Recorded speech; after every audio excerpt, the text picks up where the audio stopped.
नमस्कार, मैं हूं मोहम्मद आसिफ और आप देख रहे हैं एसपीएन न्यूज। एसपीएन न्यूज में आज हम लोग बातचीत करने वाले हैं कि क्या वाकई में समाजवादी पार्टी और कांग्रेस का गठबंधन होने वाला है। पहला। दूसरा सवाल जो सबसे अहम और लाजमी सवाल है कि क्या तीसरे चरण के मतदान में जो 20 फरवरी को होने वाला है 59 सीटों पर क्या उसमें कोई और नहीं, समाजवादी पार्टी के अध्यक्ष, जी हाँ, पूर्व मुख्यमंत्री अखिलेश यादव का भी जो है किस्मत का ताला लगने वाला है कि क्या चमकेगा उनका किस्मत या फिर उन पे पानी फिर जाएगा। तो उन पे लोगों की कितनी निगाहें रहेंगे क्योंकि करहल से वो विधानसभा चुनाव लड़ रहे हैं।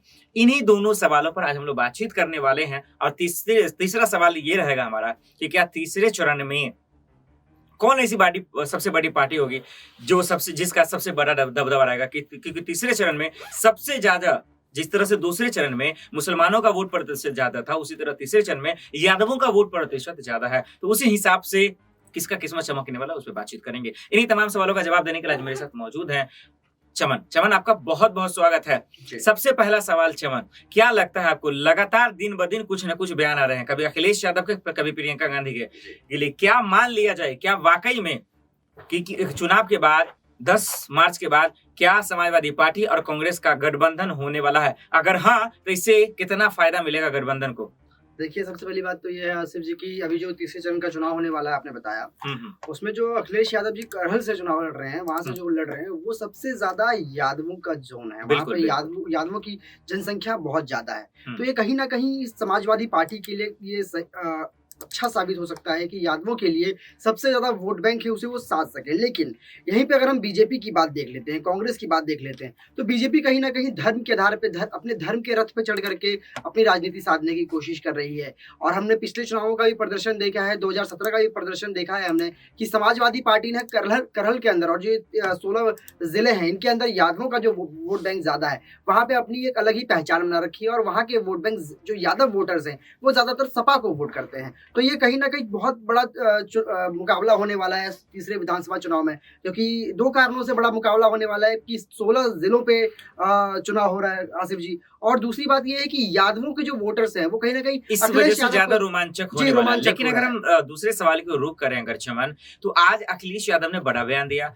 उन्होंने कहा रायबरेली से कि इस बार कांग्रेस और बीजेपी, माफ कीजिए, कांग्रेस और बीएसपी नहीं जीत रही है, इसलिए जनता से उन्होंने कहा कि इस पर ध्यान देने की जरूरत नहीं है। दूसरी तरफ जब एक निजी चैनल में प्रियंका गांधी से पत्रकारों ने सवाल पूछा कि क्या अखिलेश यादव से गठबंधन हो सकता है, उन्होंने कहा कि 10 मार्च के बाद सोचेंगे। तो मेरे मन में सवाल ये है कि एक तरफ अखिलेश यादव निशाना साध रहे हैं और दूसरी तरफ प्रियंका गांधी जो है उनके पर खुल के बोल नहीं रही है। तो ये जो पेंच फंसा है, कहाँ, क्या वाकई में 10 मार्च के बाद गठबंधन हो सकता है क्या? देखिए, कहीं ना कहीं ये सियासी पेंच है, जैसे ये पेंच सियासी है। देखिए, ऐसा होता है आसिफ जी कि अभी अखिलेश यादव जी को ये बहुत अच्छे से पता है कि जो तीसरे चरण का चुनाव है, उस चरण के चुनाव में उन जिलों में कहीं ना कहीं यादव वोटर्स ज्यादा हैं और समाजवादी पकड़ की सबसे ज्यादा पकड़ है समाजवादी की।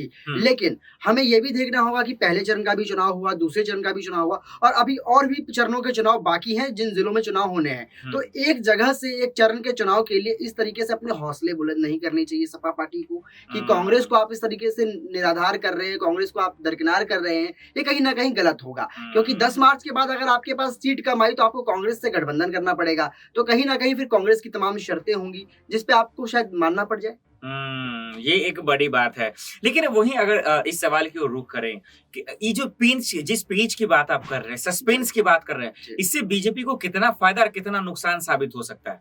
देखिए, बीजेपी जो है अपने चुनावी रथ पे, बीजेपी भी अभी भी अपने चुनावी रथ पे सवार है। बीजेपी ने हिजाब वाला मुद्दा सबसे ज्यादा ट्रोल कर रखा है, इस चीज हमें देखना पड़ेगा। और यादवों के गढ़ में, जो यादवों का गढ़ है, वहां पे भी हिंदू मुस्लिम कराया जा रहा है। बीजेपी चाह रही है कि वहां पे भी फूट हो और हम हिजाब के मुद्दे पे, हम धर्म के मुद्दे पे, हम राम के मुद्दे पर, वहां पर भी हम राज कर सके, हमारी जो सियासी गोटी है वहां पर वो फिट हो सके। लेकिन कहीं ना कहीं बीजेपी ये नहीं जानती कि देखिए, किसी का भी गढ़ होता है, वो वहां पे यादव वोटर्स ज्यादा है। और यादवों में भी लोग, वहां पे जो लोग हैं वो शिक्षित वर्ग के लोग हैं। वो जानते हैं कि हमें अखिलेश यादव को किस चीज को लेकर के वोट करना है, किस काम पे वोट करना है, या हमें बीजेपी को किस आधार पे वोट करना है, या हमें कांग्रेस को किस चीज के लिए वोट करना है। तो वहां के भी यादव वोटर्स जो है वो शिक्षित वर्ग के लोग हैं, वो सोच समझ करके किसी भी पार्टी को वोट करेंगे, सोच समझ कर जो है वोट करेंगे। लेकिन अगर हमेशा पहले चरण, दूसरे चरण, तीसरे चरण, तमाम में मैं सवाल पूछता रहा हूँ, तीसरे चरण में आप बताइए सबसे बड़ा मुद्दा क्या रहने वाला है इस बार तीसरे चरण के मतदान में जो 59 सीटों पे हो रहा है? देखिए, अभी उत्तर प्रदेश का सबसे बड़ा मुद्दा है रोजगार और महंगाई, ये हमें जानना होगा। वहाँ पे भी तीसरे चरण के चुनाव में काफी सारे ऐसे 16 जिले हैं, 16 जिलों का भी ये मुद्दा रहा है, रोजगार और महंगाई और विकास, कि उत्तर प्रदेश के अंदर कितना विकास हुआ। हमने हमेशा अपने डिबेट्स में कही और मैं आज भी कहता हूँ कि विकास का मतलब ये नहीं होता कि आपने राज्य की राजधानी के अंदर विकास कर दिया। विकास का मतलब ये नहीं होता कि आपने औद्योगिक क्षेत्रों के अंदर विकास कर दिया। विकास का मतलब होता है कि हर नगर, हर कस्बे, हर गाँव में विकास हो, हर जगह एटलीस्ट हर जगह, हर गांव में मूलभूत सुविधाएं पहुंच सके, उसे हम कहेंगे विकास। देखिए, किसी भी सरकार को काम करने में समय लगता है, 5 सालों का समय कहीं ना कहीं बहुत कम होता है, लेकिन आप किसी भी राज्य के किसी भी गांव में, किसी भी कस्बे में 5 सालों के कार्यकाल के अंतराल आप मूलभूत सुविधाएं पहुंचा सकते हैं। चलिए, एक आखिरी सवाल की रुख करते हैं चमन, और आपसे जानने की कोशिश करते हैं। पहले चरण में आपने बाखूबी बताया कि किस पार्टी का फायदा हुआ, किस पार्टी को नुकसान हुआ, ये आपने बताया। दूसरे चरण में भी आपने बताया। अब तीसरे चरण में ये बताइए कि बीजेपी कहाँ है, बीजेपी के लिए चुनौती क्या है, बीजेपी के लिए मुसीबतें क्या है, और बीजेपी को इन तीनों चरणों में सबसे ज्यादा किस चरण में फायदा मिला है या फायदा होगा?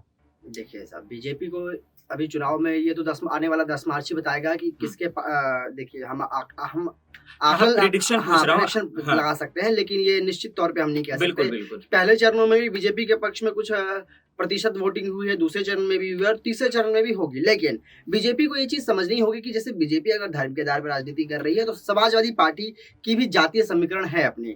समाजवादी ये जो तीसरे चरण का चुनाव चल रहा है, इसमें ये यादवों का बहुत क्षेत्र इलाका है, यहाँ पे यादव वोटर्स बहुत ज्यादा है, तो कहीं ना कहीं आपका समाजवादी पार्टी जो है इस चीज का फायदा उठाएगी। आप जैसे आप देख रहे होंगे, जो अभी आपके इनके अखिलेश यादव के चाचा जी हैं, वो सब कुछ भूल करके चुनावी रैलियों के लिए प्रचार प्रसार कर रहे हैं, तो इससे कहीं ना कहीं समझ में आता है कि उनके बिल्कुल शिवपाल जी भी जो है कहीं ना कहीं ये सोच रहे हैं कि अपना आंकड़ा, सियासी आंकड़ा मजबूत किया जाए, अपने वोट बैंकों को साधा जाए, हमारी जो आपस की पारिवारिक लड़ाई है उसको पहले भूला जाए, अपने वोट बैंक को साधा जाए। तो इससे साफ तौर पे समझ में आ रहा है कि अखिलेश यादव और समाजवादी पार्टी भी कहीं ना कहीं अपनी जातीय समीकरण बिठा रही है, अपने वोट बैंकों को तीसरे चरण के चुनाव से पहले साधने की कोशिश कर रही है। मतलब किसी भी सूरत में इसी वजह से ताकत लगाया जा रहा था कि जीत चाहिए किसी भी सूरत में। लेकिन एक आखिरी यार छोटा सा और ये भी सवाल मैं जोड़ ही देता हूँ चमन, राहुल गांधी ने आज बड़ा बयान दे दिया। उन्होंने कहा कि मैं जब भी मुंह खोलता हूँ अपना, तो सोच समझ कर बोलता हूँ, सोच समझ कर बयान देता हूँ, क्योंकि मैं बीजेपी नहीं हूँ, क्योंकि बीजेपी जो है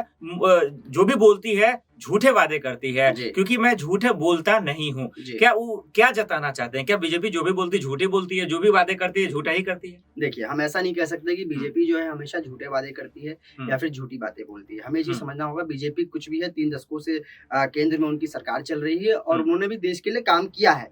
जो काम कांग्रेस की सरकार में नहीं हुआ, वो बीजेपी सरकार में हुआ। हम 370 धारा को नहीं भूल सकते, हम राम मंदिर को नहीं भूल सकते, हम कोरोना का समय नहीं भूल सकते, और भी तमाम चीजें हैं जो कि मतलब बीजेपी ने काम किए हैं। और मेरा हमेशा से हमारा ये रहता है, हम ये कहते हैं कि आप चुनाव से पहले ही इतने एक्टिव क्यों होते हैं?